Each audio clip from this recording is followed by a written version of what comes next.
time 8:56. Time now for Weekend Business. I'm Ron Adams. The number of women in top corporate jobs in Canada has hit an all-time high. That is the finding of an annual study of the country's biggest publicly traded companies by executive recruiters Rosenzweig and Company. Managing partner Jay Rosenzweig says the share of top executive positions held by women rose to 7.2%. Which is a 24% increase year over year, and the highest level we've seen since we started studying this data. When we began this study 4 years ago, the number was 4.6%. So, in fact, we're up to 60% from when we first started looking into this matter.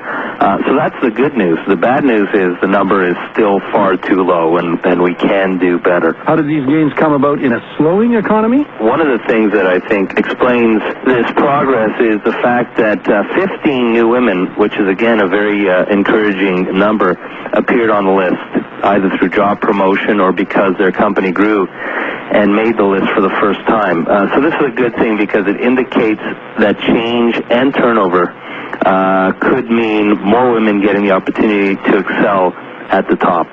Jay Rosenzweig says women made gains in a number of industrial sectors. Canadian Pacific, as an example, is a organization that's typically been very male-dominated. They currently have 2 women in their ranks, which is fabulous. The banks continue to show a lot of leadership in this area in terms of programs and in terms of women at the top levels.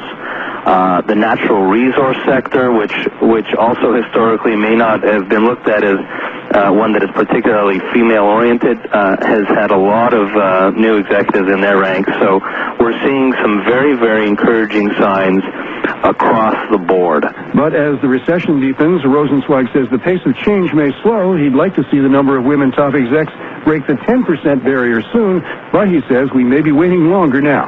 I'm Ron Adams. Weekend Business continues at 26 and 56 here on 680 News.